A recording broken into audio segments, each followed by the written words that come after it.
So yun mga idol, sa mga bago pa lang at di nakakalam, si Diamond Pro Game o Diamond Game ay iisa lang po. Kung may dati ka ng account dito sa Diamond Game, kung agent ka o player ka, so hindi mawawala yung data mo, ilagin mo lang yung account mo dito sa Diamond Game dito sa Diamond Pro Game. Sa mga hindi nakakalam, si Diamond Pro Game ay isang application o isang laro kung sa pwede kumita ng Gcash, maglalaro ka lang. So para ma-download tong application, click nyo lang yung download link sa description ng video o kaya sa pin comment. So paano mag-register kapag na-install mo na? So click nyo lang tong register, tapos pilapan nyo lang yung apat na to. So dito sa mobile, dyan may lalagay yung fully verified na Gcash mo dahil dyan papasok lahat ng cash out mo. So dito sa inyong password mga idols, gumawa ka lang ng sarili mong password sa verification code, click mo lang tong send. May magte-text sa inyong verification code dito sa number na nilagay mo sa taas. So dito sa referral ID mga idols, pwede nyo gamitin yung referral ID ko. So i-type mo lang 785-36961. So yan nasa screen. Sa mga hindi open yung Diamond Game mga idol, so click nyo lang yung bagong link dyan para ma-download nyo itong Diamond Pro Game. Tapos mag-login ka lang kapag nakapag-register ka na. So dito mga idol, so para mag-cash in dito, so ituturo ko sa inyo yung updated kung paano mag-cash in dito, click nyo lang tong wallet. Kapag ka-click nyo ng wallet, so click nyo lang yung amount kung magkano yung gusto mo i-cash in. Sa akin mga idol, magka-cash in tayo ng 200, click natin itong 200. So dito kapag na-click mo yung amount, copy mo lang yung number dito, so click nyo lang tong copy, tapos punta lang sa Gcash mo. So yan mga idol, naka-ready na yung sa akin. So mag-send ka lang ng 200 dun sa number na kinopy mo sa Diamond Pro Game o sa Diamond Game. So i-paste mo lang, tapos yung amount kung magkano gusto mo i-cash in, sa akin 200. Click mo lang tong send 200. So kapag na-send mo na, huwag mo kalimutan screenshot para may proof of payment ka, katunayan na nag-cash in ka dito sa Diamond Game.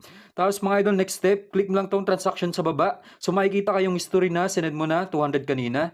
Click mo lang yan, tapos click mo tong copy, copy reference number. So yan, click mo lang copy na yan. Tapos balik ka sa game.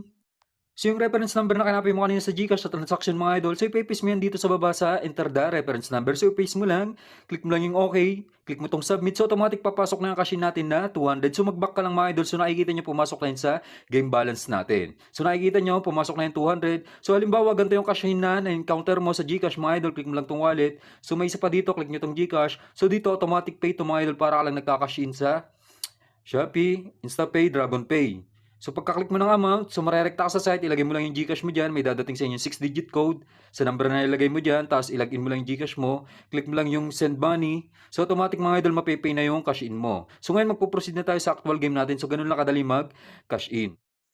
So yun mga idol, so maglalaro tayo ngayon dito sa Diamond Game. So nakita nyo 3,738 yung ating total balance. So try natin pabuti ng 20k yan. As usual, 20k yung ating target balance dito kapag naglalaro dito sa Animal World. So tingnan natin mga idol kung lalago to. So tingnan muna natin kung ano yung latest na lalabas. Sa next round pa tayo makakataya. So nakikita nyo, puro walk animal ang lumalabas mga idol. Puro rabbit, monkey, tsaka panda, tsaka lion yung lumalabas. So tulad niya, nag-rabbit na naman o nag-walk animal na naman. Kung mapapansin nyo sa pattern, sunod-sunod siya, mahaba na yung walk animals dito. So next round, so try natin mga idol mag-focus dito sa walk animal. Sabayin lang natin itong mahabang pattern ng walk animal. So itong green, so nakikita nyo, mahaba na. 17 times nang lumabas yung rabbit, 14 times itong swallow. So next round, dito tayo sa rabbit. Tayo ng 1,500, tapos 500 naman dito sa swallow. So ganito talaga yung diskarte ko tumaya mga idol, dalawang animals kapag tumataya dito sa time 6. Yung isa is mataas, yung isa naman is mababa, pambawing taya lang. So tulad nito, mababa yung tumama 500, pero hindi na masama kasi may kabig pa tayong 1,000 yan. Kapag ganyan kasi mga idol, so kailangan natin mag-iwan ng taya sa kabila. For example, tumaya ka ng 1,500 dito sa rabbit o kung magkano man yung taya mo, mag-iwan ka rin dito sa katabing animals niya sa swallow. Parehong time 6 yung dalawang yan. Para kung sakaling hindi tumama yung mataas mong taya, may pambawi ka pa rin kapag tumama yung mababang taya mo. So next round, dito naman tayo, tumaya ng mataas sa swallow, so malaki rin yung chance na tumaas tong swallow na to.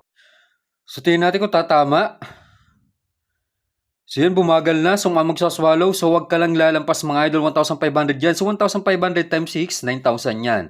So nakikita nyo, naka 2 hits pa lang tayo mga idol, kalahati na ng target balance natin is na-reach na natin. So total balance na natin, may kabig tayong 6,650, 11,338 na agad. So makadalawang tama lang tayo dito. Okay na yan, o isang 1,500 uli. Achieve na natin target balance natin. So next round, dito pa rin tayo mga idol, no, sa rabbit tsaka sa swallow. Pero gawin na natin pantay, hindi natin alam kung anong lalabas sa dalawang yan. May times talaga na masipag lumabas tong dalawang to, itong swallow tsaka rabbit. So gawin natin pantay, para kung sakali kung anong tumama dyan, pantay lang yung ating kabig. So tulad yung bumagal na naman, magsaswallow na naman. So nagswallow nga, so hindi na masama mga idol. 1,000 yung taya natin, times 6 yan. May kabig tayong 4,000, labas na yung taya natin kanina na 2,000. So total balance na natin, 15,138. Kung tutusin, pwede na natin ito i-cash out mga idol. Panalo tayo ng 12K. Pero try pa natin i-achieve yung target balance natin na 20K tulad ng karaniwang ginagawa natin kapag naglalaro dito sa Animal World. So kahit anong tumama dito, okay na yun mga idol, no? Pwede na natin i-cash out yung balance natin. So hindi na natin kailangan magtagal dito kung sakaling na-achieve na natin target balance natin. So tulad yun mga idol, mumagal na, so mukhang magrarabit. So yun mga idol, no? So na-achieve na natin target balance natin. 1,000 times 6 ulit yan. So 6,000 yan. So last ako, nasa 20K na yung ating total balance. So total balance na natin, 18,938. So kulang pa rin mga idol, no? So may tax nga pala dito, kaya hindi natin nakukuha yung buong 6K. So next round, dito pa rin tayo, swallow tsaka rabbit pa rin. So napapansin nyo, umuulan ng rabbit tsaka swallow ngayon, sunod-sunod, no? So tingnan natin mga idol, so sana tumama tayo para mapagka-shot na tayo. Kapag natalo, laro pa rin tayo. So yun, bumagal na. So kung magsaswallow, so nag-swallow nga, no mga idol, so buti lang hindi nag-shark. So ito talaga, na-achieve na natin target balance natin na 20K. So total balance na natin, may kabig tayong 3,800, 22,738. So grabe ang haba na ng rabbit tsaka swallow. So okay na ako dito, ikakashot ko na to. Pero bago tayo mag-exit, tingnan muna natin kung magtutuloy-tuloy itong dalawang to. Hindi muna tayo tataya mga idol, no? Tingnan natin kung ano yung latest na lalabas. So kapag nag-swallow at rabbit to, ibig sabihin magtutuloy-tuloy yan. Kapag nagbago, panibagong pattern na yan. So yan, bumagal na naman. So magrarabit na naman. So sayang, hindi tayo nakataya. Pero okay na yan, panalo na tayo ng 19K. So 3K lang yung ating punan. So nakikita nyo, ganito lang kadali manalo sa Animal World.